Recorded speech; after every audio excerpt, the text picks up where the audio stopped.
Hello दोस्तों, स्वागत है आपका अपने चैनल इन डेप्थ इनसाइट में।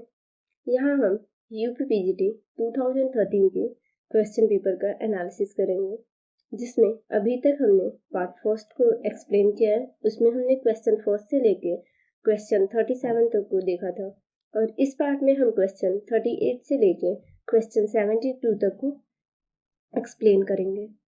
क्वेश्चन नंबर 38 को देखें तो 38 है, what is the crowding out effect. Crowding out effect है क्या? पहले हम क्राउडिंग आउट इफेक्ट को देखते हैं, उसके बाद से इसके आंसर को हम देखेंगे कि कौन सा सही है।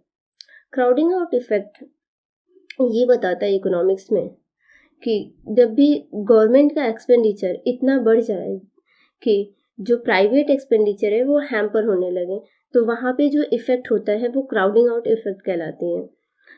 तो इसमें होता है ये, मतलब कहाँ पे हम क्राउडिंग आउट इफेक्ट को देख सकते हैं, तो वो है सिचुएशन यदि वॉर टाइम है, तो वॉर टाइम में ऑब्वियस सी बात है कि प्राइवेट कोई भी इन्वेस्टर है वहाँ पे इन्वेस्ट नहीं करेगा, क्योंकि उसे फियर रहेगा कि कहीं लॉस ना हो उसे, तो वहाँ पे गवर्नमेंट को आगे आना होगा।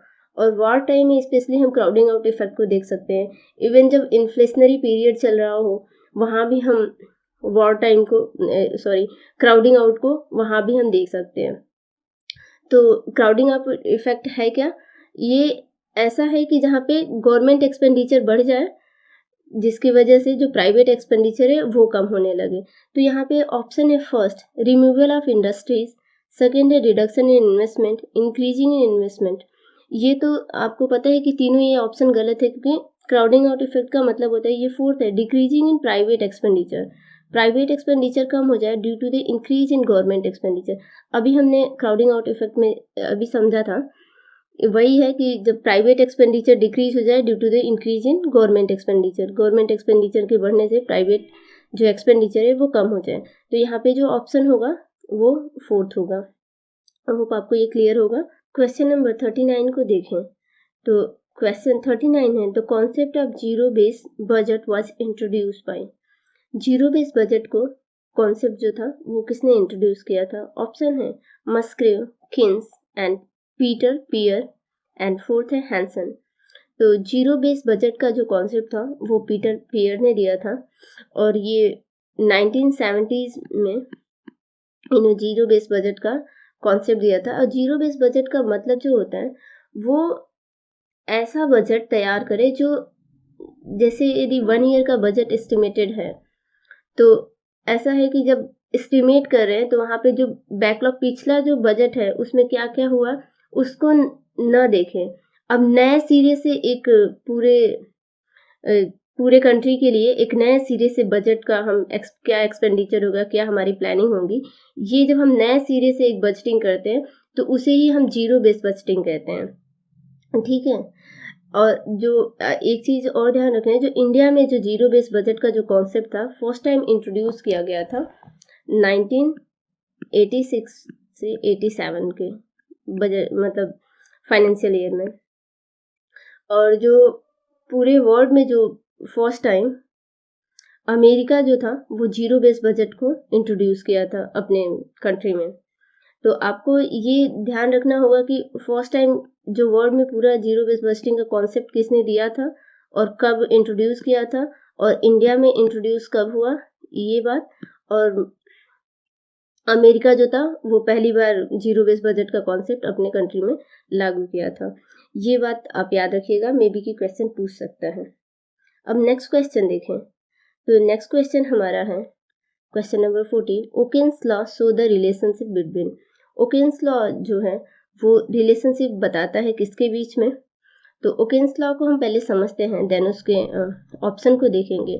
तो ओकेन्स लॉ जो है वो बताता है relationship between unemployment and GDP में। और वो ये भी बताता है कि जो अनएम्प्लॉयमेंट और जीडीपी है जो वो निगेटिव रिलेशनशिप में होता है। यदि निगेटिव रिलेशनशिप में है तो उसका ग्राफ कैसा होगा? यदि हम एक्स एक्सिस पे अनएम्प्लॉयमेंट ले लें, अनएम्प्लॉयमेंट, एंड ये है वाई एक्सिस पे जीडीपी, ठीक है।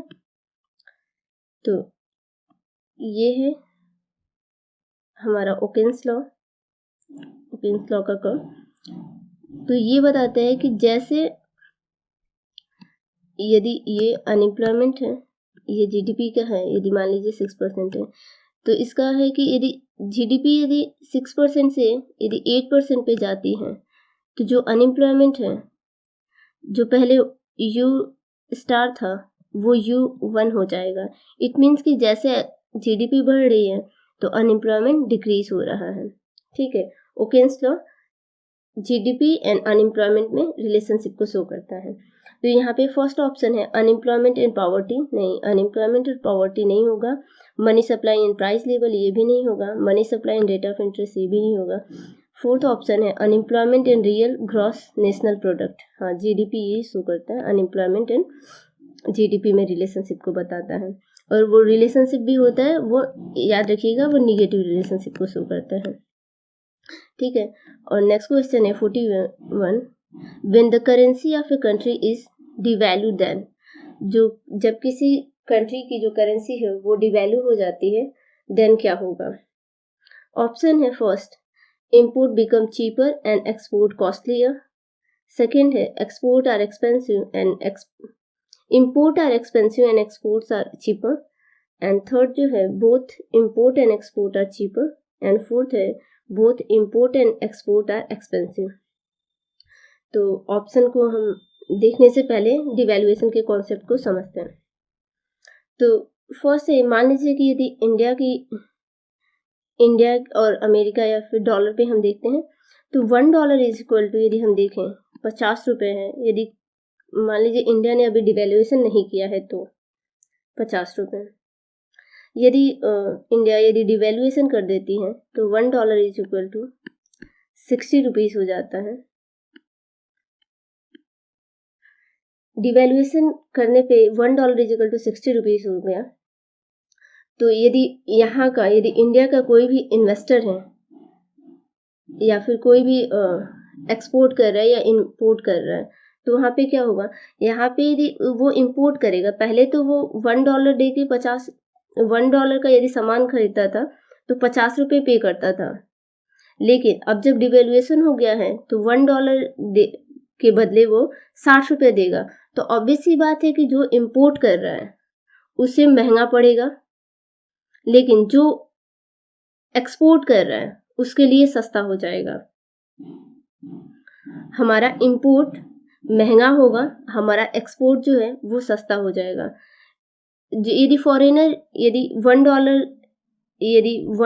के बदले यदि 50 रुपये का कोई सामान ले रहा था, तब वहीं जब डिवैल्यूएशन होगा तो $1 के बदले वो 60 रुपये का सामान हमारे यहाँ से लेके जाएगा अपने कंट्री में। और हम यदि पहले जो पे कर रहे थे $1 50 रुपये पे कर रहे थे, यदि उनके यहाँ से कोई सामान खरीद रहे थे, तो अब वही $1 इज इक्वल टू 60 रुपये पेमेंट करना पड़ेगा। तो हमारे लिए जो इंपोर्ट जो होगा वो हमारे लिए एक्सपेंसिव हो जाएगा, एंड जो एक्सपोर्ट होगा वो हमारा चीपर हो जाएगा। चीपर होगा तो जो फॉरेन इन्वेस्टर हैं, फॉरेन जो भी गुड्स एंड सर्विसेज हमारे यहाँ से परचेज कर रहे हैं, वो हमारे यहाँ ज़्यादा मात्रा में परचेज करेंगे, उन्हें फ़ायदा होगा। ठीक है, तो यहाँ पे यदि हम देखें ऑप्शन हमारा फर्स्ट जो था, import become cheaper and export costlier, नहीं, ये तो नहीं होगा, क्योंकि अभी हमने भी देखा कि हमारा जो इंपोर्ट था वो एक्सपेंसिव था और एक्सपोर्ट जो था वो चीपर था। तो ऑप्शन जो सेकेंड है, import are expensive and export are cheaper, ये हमारा ऑप्शन होगा। इसका राइट जो करेक्ट आंसर होगा वो सेकेंड होगा। अब हम नेक्स्ट क्वेश्चन देखें। Of the following is not a component of human development index. Human development index का कौन सा कंपोनेंट नहीं है? तो कंपोनेंट देखने से पहले हम ह्यूमन डेवलपमेंट इंडेक्स के बारे में थोड़ा देख लेते हैं। जो ह्यूमन डेवलपमेंट इंडेक्स था वो 1990s में इंट्रोड्यूस किया गया था, और इसके जो प्रोपाउंडर हैं वो महबूबा उल हक जो पाकिस्तानी इकोनॉमिक्स थे, और इसके साथ ही इनके साथ जो काम किए थे वो अमर्त्य सेन थे जो इंडियन इकोनॉमिक्स थे। तो इन दोनों ने मिलके, लेकिन स्पेशली महबूब उल हक को ही मतलब इसका श्रेय जाता है कि ह्यूमन डेवलपमेंट इंडेक्स को किसने इंट्रोड्यूस किया था, लेकिन साथ में जो अमर्त्य सेन थे वो भी इस पे वर्क किए थे। तो फर्स्ट टाइम 1990s में HDI जो था वो मतलब इंट्रोड्यूस किया गया था।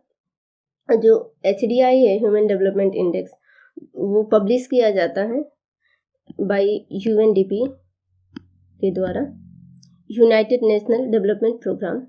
ठीक है, अब यहाँ पे हम एक चीज़ और देख लेते हैं कि जो ह्यूमन डेवलपमेंट इंडेक्स है वो रिसेंट में उसका जो रैंक है, रैंक 2022 में वो क्या है, वो 132 है आउट ऑफ 191 कंट्रीज में। इंडिया का जो रैंक है ह्यूमन डेवलपमेंट इंडिया का, ये आप याद रखिएगा, पूछ देता है।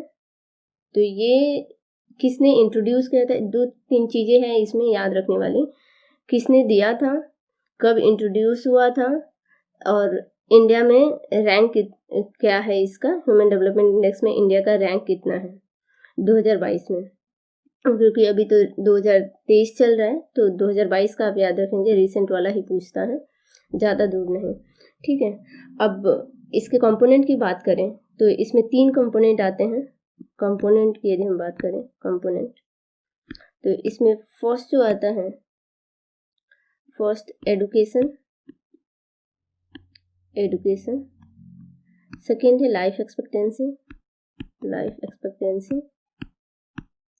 एंड थर्ड जो है वो पर कैपिटा इनकम है, पर कैपिटा इनकम। ठीक है, इसके 3 कंपोनेंट है, एडुकेशन, लाइफ एक्सपेक्टेंसी एंड पर कैपिटा इनकम।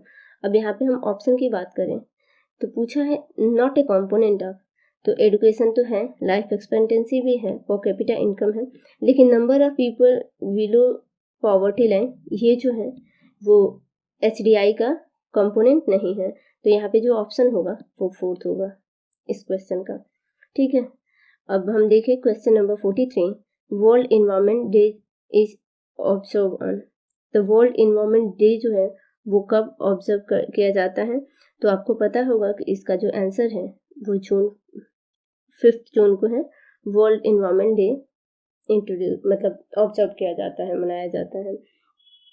यहाँ पे एक चीज़ और आपको इसमें ध्यान रखने वाली बात है कि जो थीम अक्सर पूछता है कि थीम क्या है, तो जो आप रिसेंट जो चल रहा है उसी का यदि थीम याद रखेंगे तो ज़्यादा अच्छा है। तो 2022 की यदि हम थीम की बात करें तो वर्ल्ड इन्वायरमेंट डे का जो थीम है वो है ओनली वन अर्थ। ठीक है, आप इसे ध्यान रखिएगा। अब हम नेक्स्ट क्वेश्चन देखें, Who has developed the concept of liquidity trap? Liquidity trap का जो कॉन्सेप्ट है वो किसने मतलब डेवलप किया था? फर्स्ट जो है इसमें ऑप्शन है किन्स, सेकंड है Friedman, third Fisher and fourth है पिग्यो। तो आपको पता होगा कि जो लिक्विडिटी ट्रैप का जो कॉन्सेप्ट था वो किन्स ने दिया था। ठीक है, और उसका जो लिक्विडिटी ट्रैप में जो ये ग्राफ है उसका ये है कि यदि रेट ऑफ इंटरेस्ट इतना कम हो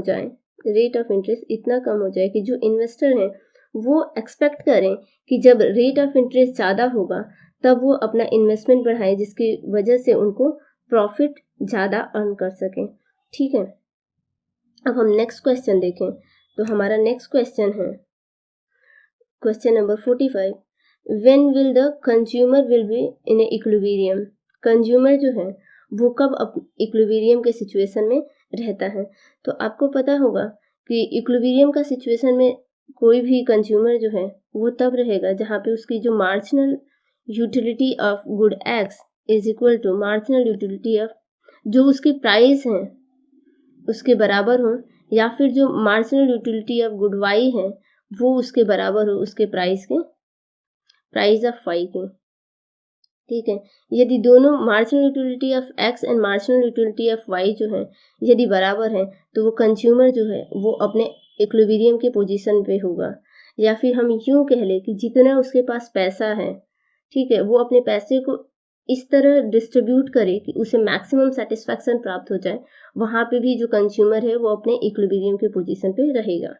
ठीक है, यदि वो ग्रेटर देन पे है तो वो इक्विलिब्रियम में नहीं है, यदि वो लेस देन पे है तो भी इक्विलिब्रियम में नहीं है, यदि उसकी marginal utility of good X and divided by marginal utility of good Y is equal to price of X divided by price of Y, यदि तीनों ये चारों एक दूसरे के बराबर हैं तो जो कोई भी कंज्यूमर होगा वो इक्विलिब्रियम के पोजीशन पे रहेगा।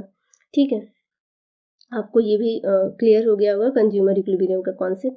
यदि अब यहाँ पे हम क्वेश्चन नंबर 46 देखें, who gave the principle of, यहाँ पे low level of equilibrium trap, low level of equilibrium trap का कॉन्सेप्ट किसने दिया था? फर्स्ट है हेरोड, सेकेंड है डोमर एंड थर्ड है नेल्सन एंड फोर्थ है क्विस्नेट। तो आपने यदि डेवलपमेंट इकोनॉमिक्स पढ़ा होगा तो आपको ये कॉन्सेप्ट बहुत क्लियर होगा कि जो low level of equilibrium trap जो है वो नेल्सन ने इंट्रोड्यूस किया था। और अपने low level of equilibrium trap में नेल्सन ने ये चीज़ बताया था कि जो अंडर डेवलप्ड कंट्री वो अक्सर low level of equilibrium trap में इसलिए फंसी रहती हैं कि वहाँ पे जो सेविंग एंड जो वहाँ की जो इन्वेस्टमेंट वहाँ पे बहुत कम होती है। सेविंग और इन्वेस्टमेंट इतना कम होती है जिसकी वजह से यदि वहाँ पे सेविंग इन्वेस्टमेंट यदि कहीं अदर या फिर आउटसाइड कंट्री से या फिर कहीं से भी यदि बढ़ा भी दिया जाए तो वहाँ पे पर कैपिटा इनकम तो इंक्रीज करती है, पर साथ ही साथ वहाँ पे पॉपुलेशन इंक्रीज होना शुरू हो जाती है।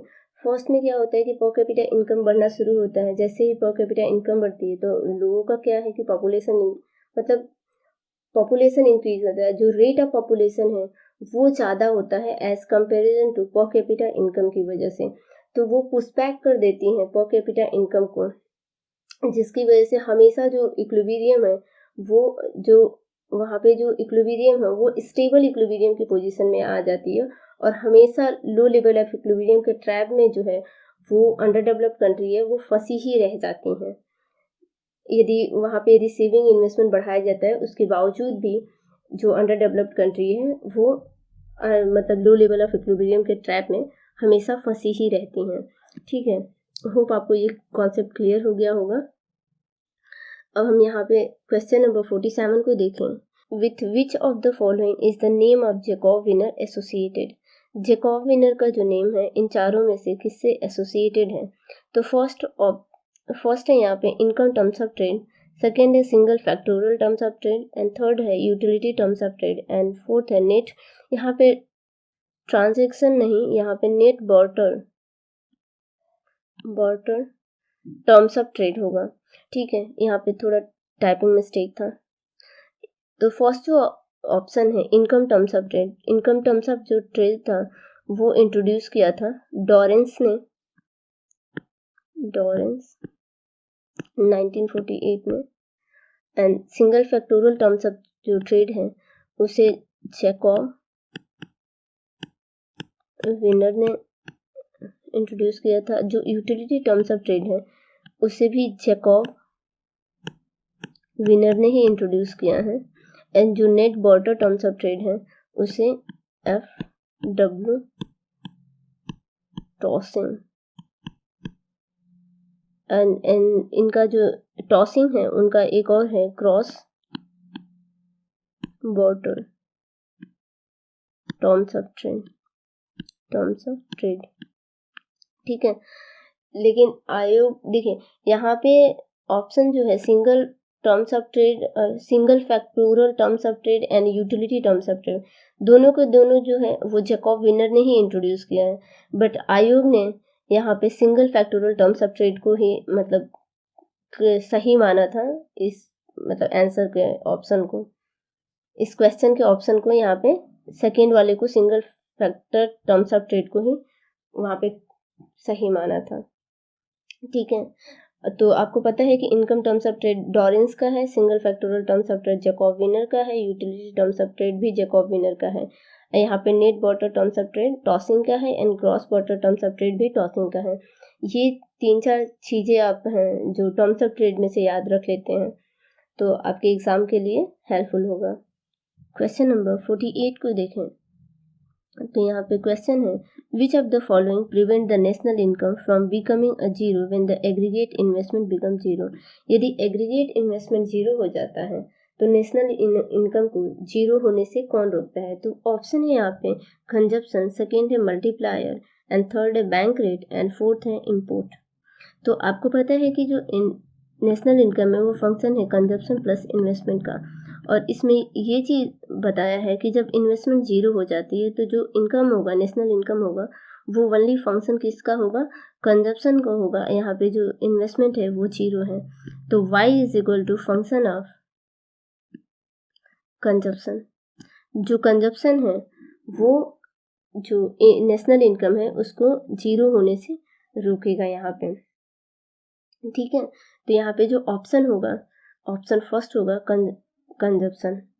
अब हम नेक्स्ट क्वेश्चन देखें, तो हमारा नेक्स्ट क्वेश्चन है question number 49, what is the base year of latest price consumer price index?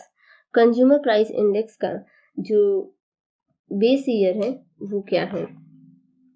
तो आपको पता है कि ये जो क्वेश्चन है 2013 का है, तो 2013 में जो था वो जो base year consumer price index का, कंज्यूमर प्राइस इंडेक्स का जो बेस ईयर था उस समय जो लिया गया था वो 2011 था। लेकिन यदि अभी आपको रिसेंट का ध्यान रखना है तो जो कंज्यूमर प्राइस इंडेक्स का जो बेस ईयर है रिसेंट में वो चेंज होकर 2016 कर दिया गया है, ठीक है।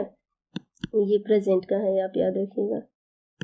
ये मतलब 2013 के हिसाब से ये जो यहाँ पे ऑप्शन होगा वो थर्ड होगा, 2011 इसका बेस ईयर है, ठीक है। अब क्वेश्चन नंबर 50 को देखें, which one of the following is not a instrument of land reform in India? Land reform India में जो इंट्रोड्यूस हुआ था उसका कौन सा इंस्ट्रूमेंट नहीं है? तो यहाँ पे ऑप्शन है elimination of middle man, second है टेनेंसी ऑफ रिफॉर्म, थर्ड है ceiling on land holding, and fourth है एग्रीकल्चर इनपुट। तो आपको पता है कि ये जो तीन है, elimination of middle man, tenancy of reform and ceiling on land holding, ये तीनों के तीनों ये लैंड रिफॉर्म के इंस्ट्रूमेंट हैं। जो एग्रीकल्चर इनपुट है वो लैंड रिफॉर्म का इंस्ट्रूमेंट नहीं है, ठीक है। अब नेक्स्ट क्वेश्चन देखें हम, तो हमारा नेक्स्ट क्वेश्चन है Hicks theory of business cycle is based on? जो हिक्स की जो बिजनेस साइकिल थियरी थी वो किस पे बेस्ड थी? तो यदि आपने हिक्सियन थियरी पढ़ा होगा, मतलब इंटरनेशनल ट्रेड, इंटरनेशनल इकोनॉमिक्स में, तो आपको पता होगा कि जो हिक्स का बिजनेस साइकिल जो था वो मल्टीप्लायर एंड एक्सेलरेटर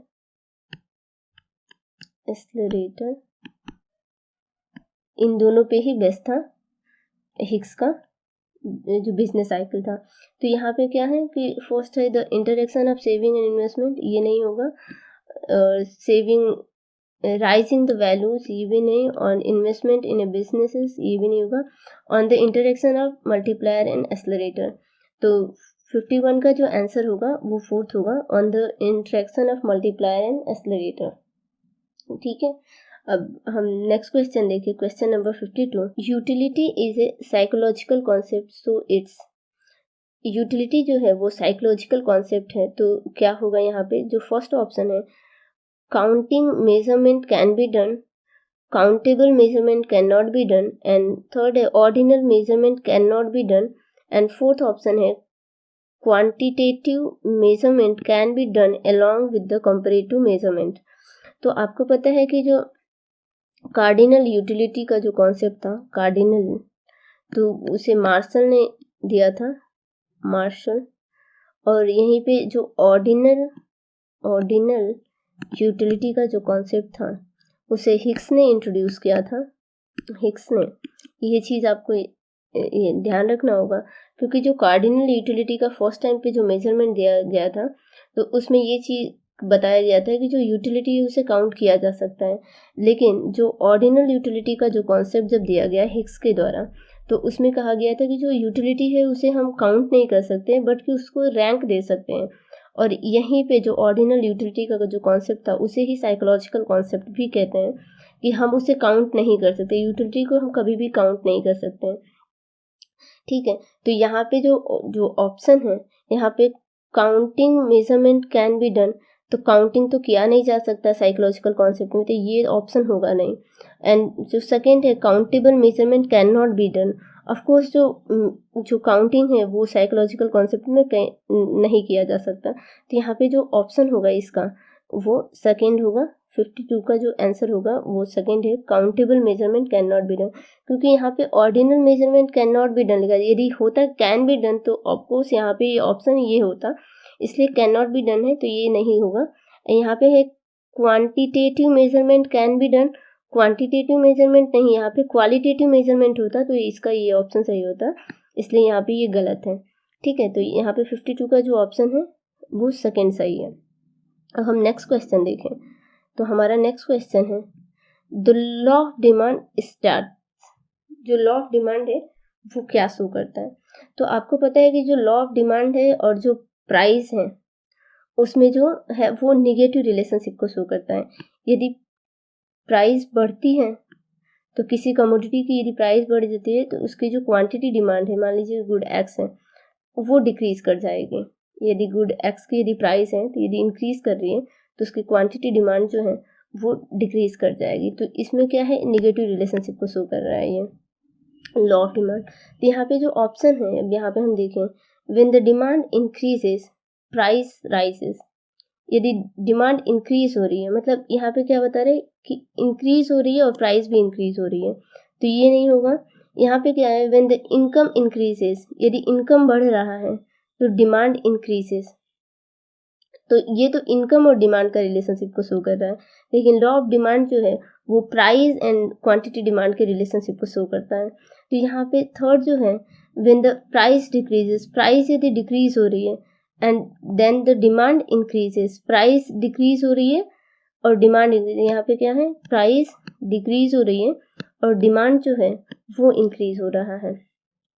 ऑफकोर्स ये भी निगेटिव रिलेशनशिप को ही शो कर रहा है। यहाँ पे फोर्थ जो है, when the demand decreases, demand decrease हो रही है एंड प्राइस आल्सो डिक्रीज, तो ये तो नहीं होगा क्योंकि डिमांड भी डिक्रीज कर रहा है और प्राइस भी इसके साथ डिक्रीज हो रही है, तो ये ऑप्शन नहीं होगा। यहाँ पे जो ऑप्शन थर्ड है, when the price decreases, price यदि डिक्रीज हो रही है और उसके साथ ही डिमांड इंक्रीज हो रही है, डिमांड इंक्रीज हो, तो यहाँ पे जो लॉ ऑफ डिमांड है, यहाँ पे जो पूछा है the law of demand starts, तो इसका ऑप्शन होगा when the price decreases and demand increases. ठीक है, 53 का जो सही आंसर है वो थर्ड है। क्वेश्चन नंबर 54 को देखें, तो if price rises the direct real burden on public डेब्ट, यहाँ पे टाइपिंग में छूट गया था, पब्लिक डेब्ट।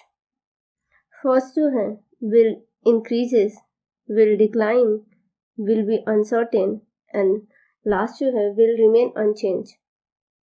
तो हमें पता है कि जब पब्लिक डेब्ट होती है उसके रीपेमेंट के लिए गवर्नमेंट जो है वो दो तरह से मेथड यूज करती है।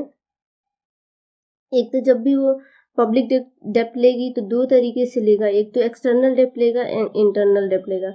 और यहाँ पे क्वेश्चन के अकॉर्डिंग यदि हम इंटरनल डेब्ट की बात करें तो इंटरनल डेब्ट यदि वो ले रही है, गवर्नमेंट ले रही है, तो जो बर्डन है वो दो तरह से पड़ेगा।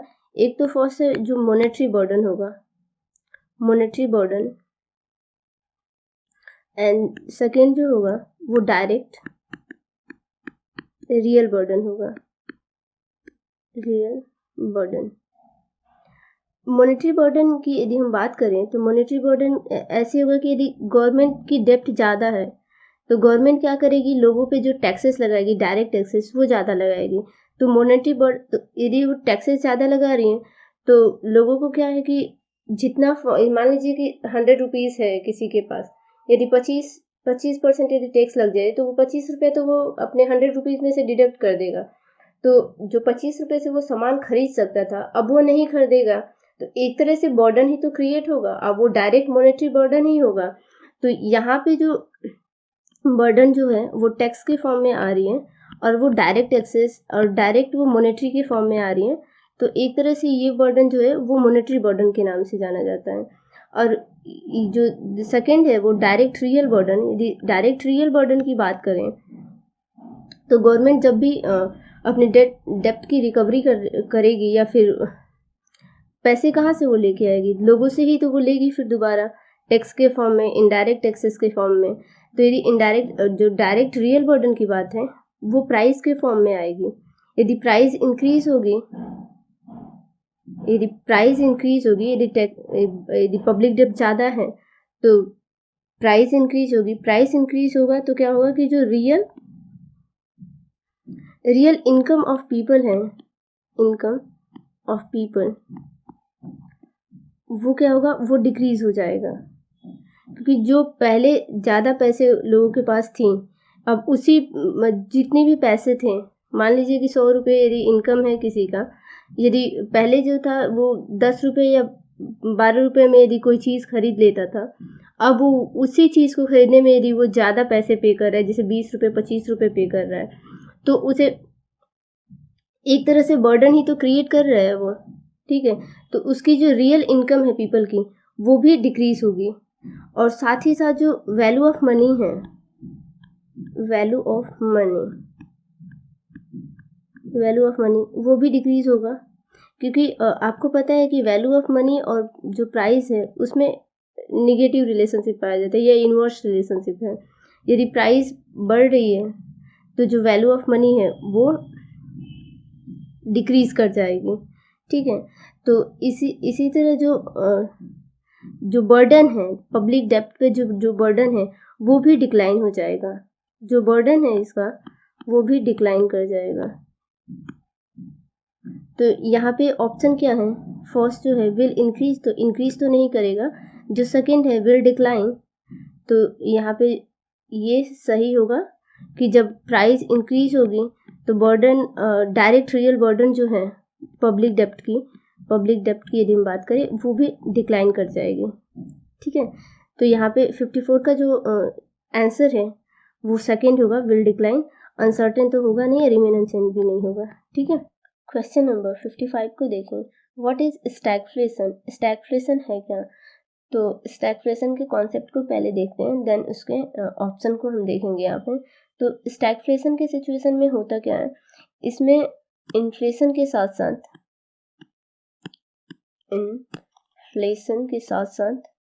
अनएम्प्लॉयमेंट दोनों इंक्रीज होनी शुरू होते हैं। यदि इन्फ्लेशन बढ़े तो उसके साथ अनएम्प्लॉयमेंट भी इंक्रीज होगा। तो इन्फ्लेशन के टाइम पे होगा ये कि एक तो प्राइस वैसे ही इंक्रीज हो रही है, तो प्राइस तो इंक्रीज होगी, ओवरऑल जो डिमांड है वो भी बढ़ा रहेगा, लेकिन साथ साथ जो अनएम्प्लॉयमेंट है, इकोनॉमी में अनएम्प्लॉयमेंट जो है वो भी बना रहेगा। अनएम्प्लॉयमेंट बना है तो लोगों के पास यदि जॉब नहीं है, और एक तो जॉब नहीं है, दूसरी प्राइस बढ़ती ही जा रही है, तो यहाँ पे रिसेशन की भी स्थिति है। यहाँ पे रिसेशन है, दूसरा यहाँ पे इन्फ्लेशन है। तो अब इसके हिसाब से यदि ऑप्शन को देखें तो यहाँ पे फर्स्ट है recession with inflation, growth with inflation, growth with deflation, inflation followed by deflation. तो यहाँ पे जो अभी हमने स्टैगफ्लेशन के कॉन्सेप्ट से ही हमने देखा था कि recession with inflation, unemployment, it means कि रिसेशन तो इकोनॉमी में ही है, साथ में इन्फ्लेशन भी है। तो 55 का जो आंसर होगा वो फर्स्ट है, recession with inflation. And question number 56 को देखें। In the budget of the year 2014-15 the प्रधानमंत्री कृषि सिंचाई योजना अलॉटेड अंडर, प्रधानमंत्री कृषि सिंचाई योजना के अंतर्गत 2014-15 में कितने बजट में कितना करोड़ एलोकेट किया गया था। तो उस समय के डाटा के अकॉर्डिंग यदि हम इसके ऑप्शन को देखें तो यहाँ पे 1000 करोड़ एलोकेट किया गया था प्रधानमंत्री कृषि सिंचाई योजना के अंतर्गत, ठीक है। अब हम नेक्स्ट क्वेश्चन देखें। तो हमारा नेक्स्ट क्वेश्चन है क्वेश्चन नंबर 57 को देखें। Grameen bank and micro credit are related to, Grameen bank and micro credit जो था वो रिलेटेड है। फर्स्ट ऑप्शन है मनमोहन सिंह, एंड सेकेंड है बिल गेट्स, एंड थर्ड है मोहम्मद यूनुस, एंड फोर्थ है वांग शान शू की। तो ये है ग्रामीण बैंक एंड माइक्रो क्रेडिट जो था वो मोहम्मद यूनुस से रिलेटेड था, और ये बांग्लादेशी प्रोफेसर थे जिन्हें 2006 में नोबेल पुरस्कार से सम्मानित किया गया था, ठीक है। अब क्वेश्चन नंबर 58 को देखें। Ideal growth rate of population in demographic transition theory is received.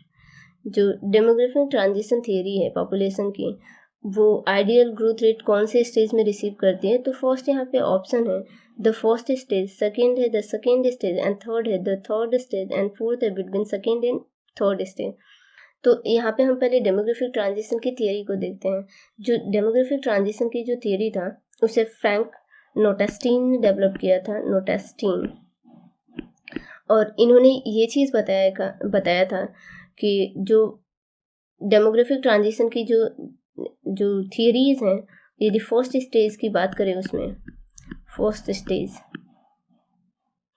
तो किसी भी कंट्री की यदि अंडर डेवलप्ड कंट्रीज हैं तो शुरू में क्या होता है कि वहाँ की जो birth rate and death rate जो होती हैं, डेथ रेट वो दोनों की दोनों इंक्रीज करती हैं। लेकिन जैसे जैसे वो और डेवलप्ड होती जाती हैं या फिर उसमें थोड़ा सा चेंजेस होने लगता है, तब वहाँ पे वो कंट्रीज जो है वो सेकेंड स्टेज में आती हैं। और सेकेंड स्टेज ऐसा स्टेज होता है जहाँ पे बर्थ रेट तो इंक्रीज करती हैं, लेकिन उसके साथ ही जो डेथ रेट वो डिक्रीज होने लगती है। और ये ऐसा सिचुएशन क्रिएट कर देता है जहाँ पे जनसंख्या विस्फोट का पूरा जनसंख्या विस्फोट हो जाता है। और जो थर्ड स्टेज है यहाँ पे, थर्ड स्टेज वो एक आइडियल स्टेज होता है, आइडियल स्टेज या फिर आइडियल ग्रोथ रेट आप कह सकते हैं। आइडियल स्टेज होता है, इसमें क्या होता है कि जो बर्थ रेट है एंड डेथ रेट दोनों ही डिक्रीज करती है, बर्थ रेट भी डिक्रीज करती है और डेथ रेट भी डिक्रीज करती है। तो किसी भी कंट्रीज के लिए यदि birth rate and death rate decrease कर रही है तो उसके इकोनॉमी के लिए अच्छा होगा, जिससे कि वो उसकी पर कैपिटा इनकम एंड पॉपुलेशन में जो रिलेशनशिप है वो बेटर रहेगी और इकोनॉमी जो है वो ग्रोथ करती रहेगी। तो यहाँ पे जो ऑप्शन होगा क्वेश्चन नंबर 58 का, ideal growth rate of population, तो ideal growth rate of population क्या है यहाँ पे है इन द थर्ड स्टेज। ठीक है। अब हम नेक्स्ट क्वेश्चन देखें। तो हमारा नेक्स्ट क्वेश्चन है क्वेश्चन नंबर 59 को देखें। विच of the following is not a method of डेब्ट रिकवरी। डेब्ट रिकवरी का जो है इसमें से कौन सा मेथड नहीं है? फर्स्ट है पीरियोडिक एन्युटी, सेकेंड डेब्ट कन्वर्शन एंड थर्ड है कमोडिटी टैक्स एंड फोर्थ है कैपिटल टैक्स। तो अब पहले हम डेब्ट रिकवरी के मेथड को देखते हैं। तो डेब्ट रिकवरी में मेथड में जो फर्स्ट आता है वो डेब्ट कन्वर्शन है। डेब्ट कन्वर्शन ये जो अंडर डेवलप्ड कंट्री है उसमें बहुत ज़्यादा यूज किया जाता है डेब्ट कन्वर्जन का। एंड सेकेंड जो है वो पीरियोडिक एन्युटी है एंड थर्ड जो है वो कैपिटल टैक्स है। लेकिन कहीं भी कमोडिटी जो टैक्स होता है, वस्तु कर जिसे कहते हैं, वो डेब्ट रिकवरी में यूज नहीं किया जाता है। कैपिटल टैक्स का जो है वो डेब्ट रिकवरी में यूज किया जाएगा, लेकिन जो कमोडिटी टैक्स है उसका यूज हम डेब्ट रिकवरी में नहीं करते हैं। तो यहाँ पे जो ऑप्शन है 59 का वो थर्ड होगा, कमोडिटी टैक्स। एंड जो क्वेश्चन नंबर 60 को देखें, Narasimhan committee report is related to. जो नरसिम्हन कमेटी का जो रिपोर्ट है वो किससे रिलेटेड? तो आपको पता है कि जो नरसिम्हन कमेटी थी वो 1990s में आई थी। वो स्पेशली बैंकिंग रिफॉर्म के लिए आई थी, बैंकिंग रिफॉर्म। उसमें ये चीज़ बताया गया था कि जो कई सारे कॉमर्शियल बैंक्स हैं उनको एक में विलय कर दिया जाए और एक नए बैंक का निर्माण किया जाए, जिससे कि उनका जो बैंक्स हैं उनका अच्छे से रिहेबिलिटेशन चलता रहे। ठीक है। तो यहाँ पे जो ऑप्शन होगा बैंकिंग सेक्टर रिफॉर्म, ये ऑप्शन जो सेकेंड है वो सही होगा। ठीक है। अब नेक्स्ट क्वेश्चन देखिए। हमारा नेक्स्ट क्वेश्चन है 61। Basis of determination of dearness allowance to the employ in India happens on the basis of. जो डियरनेस अलाउंस जो होता है एम्प्लॉय को दिया जाता है वो किसके बेसिस पे दिया जाता है? फर्स्ट जो ऑप्शन है वो नेशनल इनकम, सेकेंड जो है वो लिविंग स्टैंडर्ड, थर्ड जो है consumer price index and fourth जो है पर कैपिटा इनकम। तो जो डियरनेस अलाउंस है इंडिया में वो कंज्यूमर प्राइस इंडेक्स के अकॉर्डिंग हमारे यहाँ दिया जाता है एम्प्लॉयज़ को। ठीक है, अब नेक्स्ट क्वेश्चन देखें, question number 62। Which sector contributing the maximum to the gross domestic saving of the country. Gross domestic saving में कौन सेक्टर है जो सबसे ज़्यादा कंट्रीब्यूट करती हैं। तो आपको पता ही है कि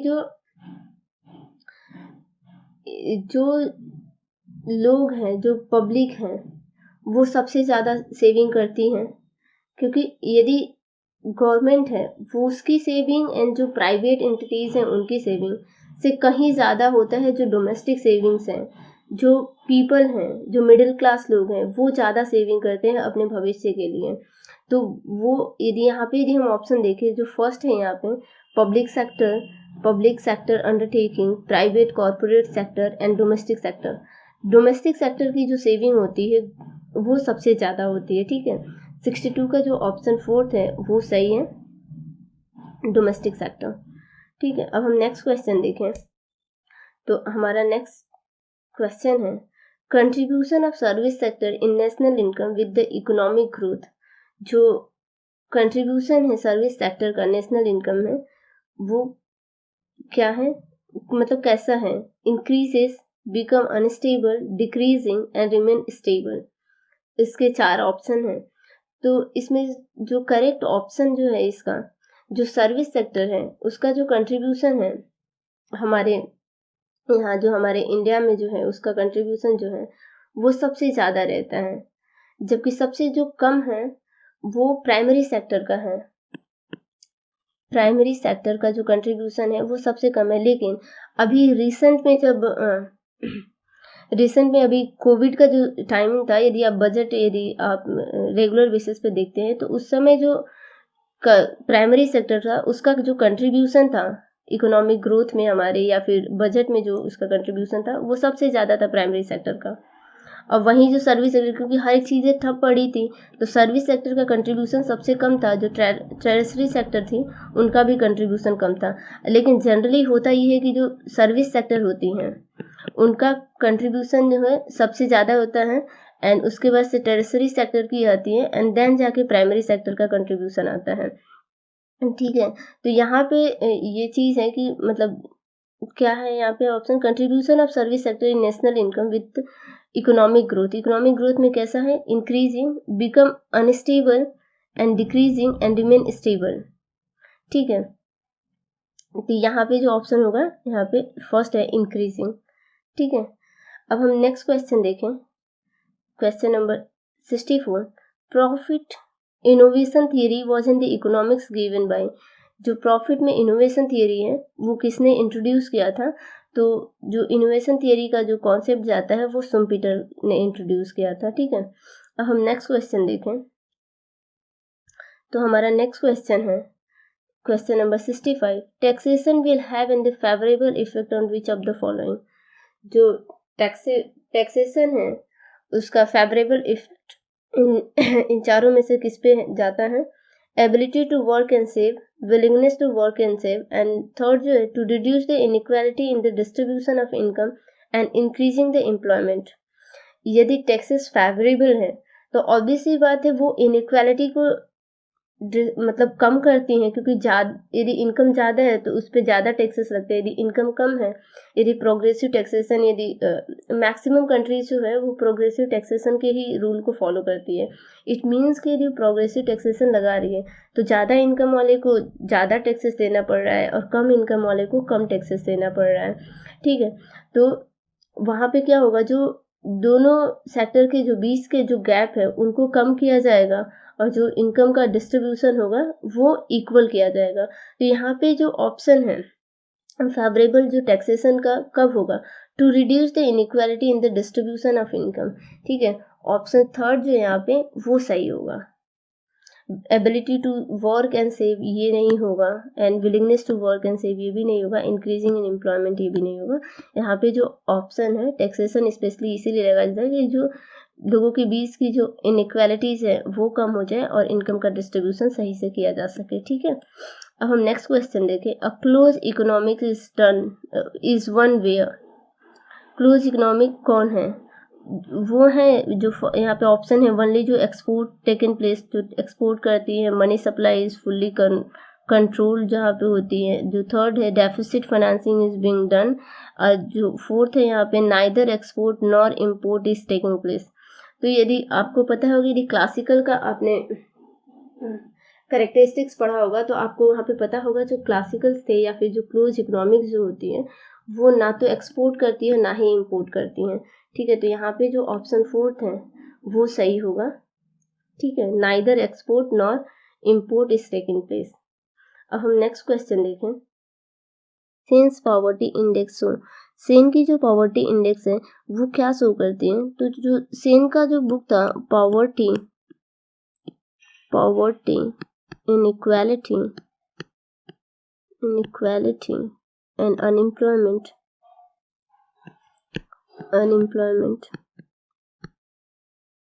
उसमें उन्होंने जो पॉवर्टी इंडेक्स जो बताया था पॉवर्टी इंडेक्स के बारे में, तो उन्होंने ये चीज दिया था पुअरेस्ट ऑफ द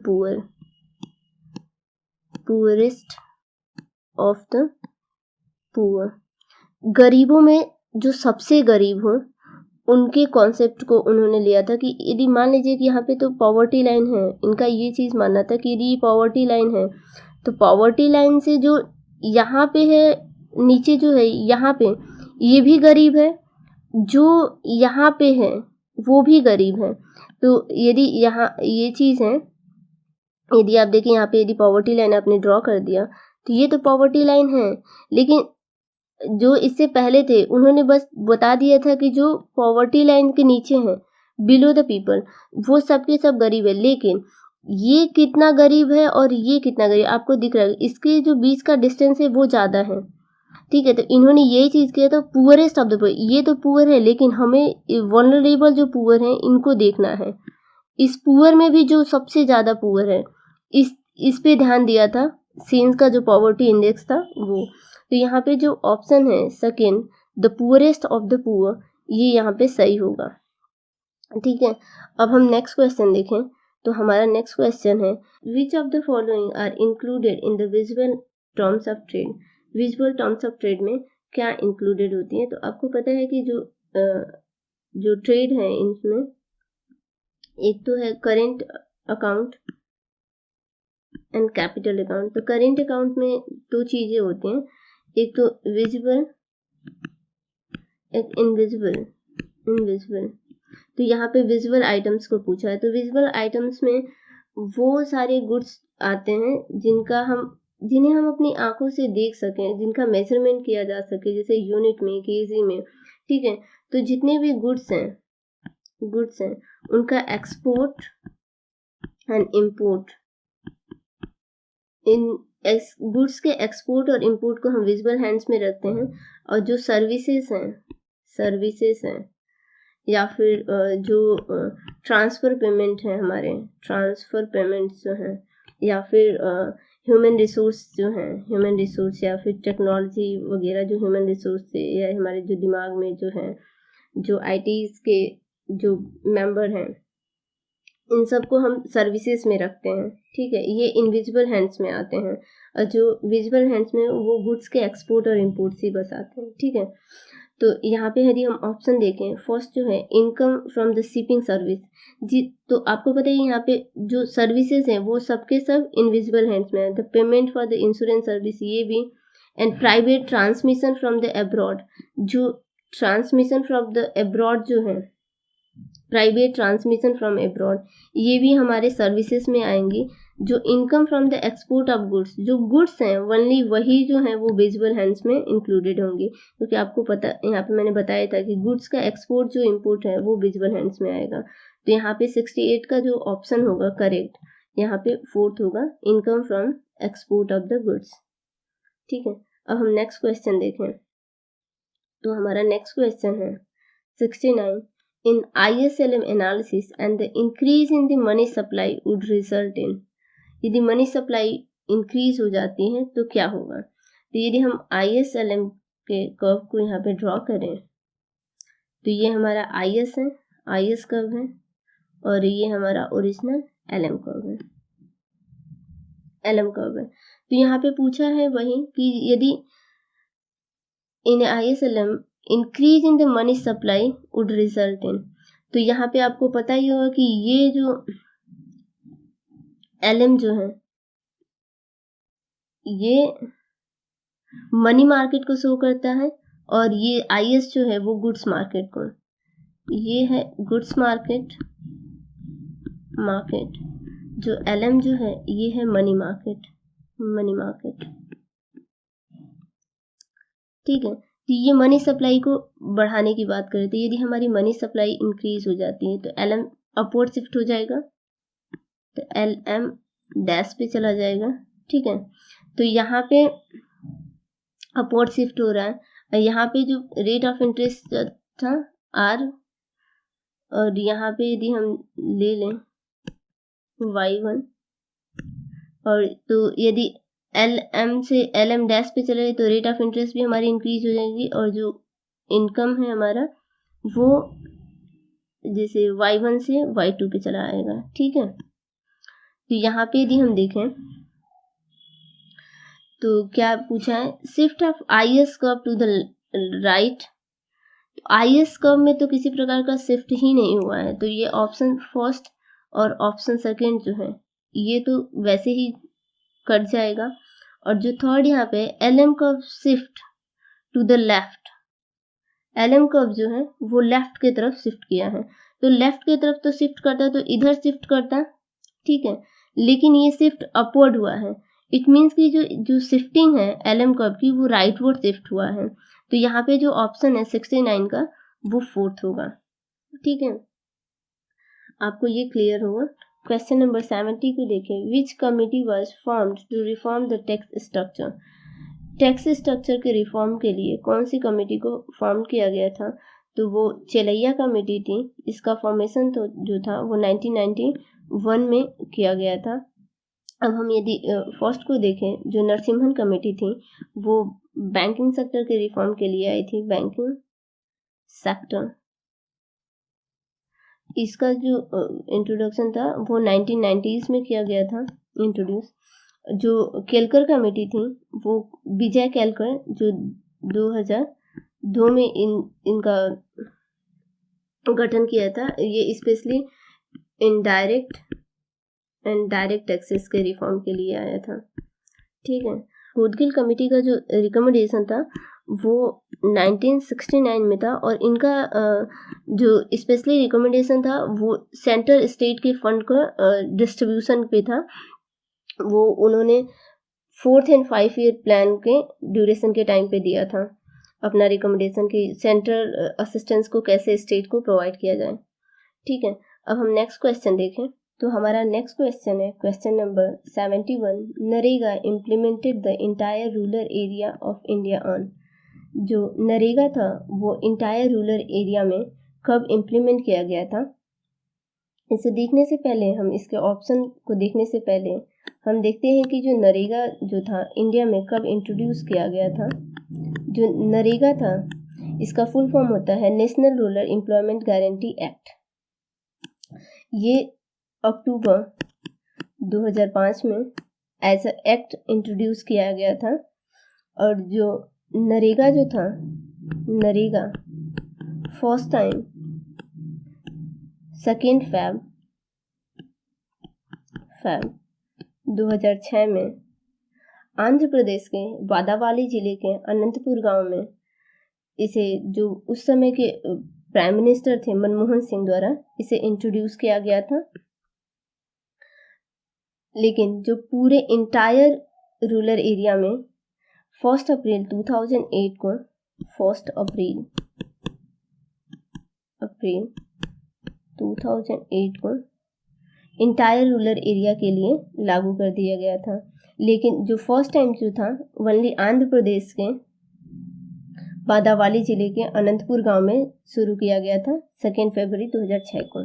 ये मतलब ये सारी जो तीनों पॉइंट है ना, आपको याद रखना होगा कि कभी कभी एग्जाम में पूछ देता है कि फर्स्ट टाइम किस जिले में इंट्रोड्यूस किया गया था या फिर किस राज्य में इंट्रोड्यूस किया गया था।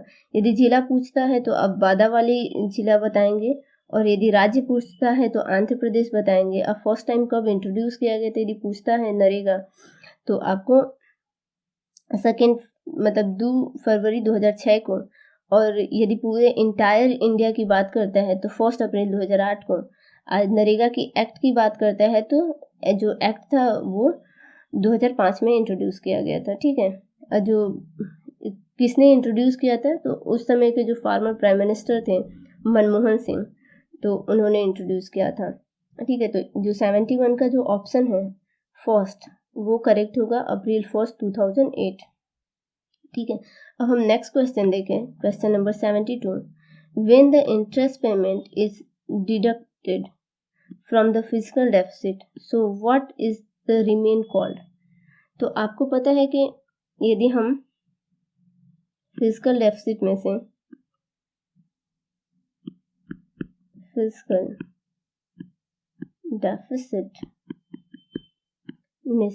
यदि हम इंटरेस्ट पेमेंट को यदि माइनस कर देते हैं, इंटरेस्ट पेमेंट को माइनस कर देते हैं, तो हमारे पास प्राइमरी डेफिसिट बचता है,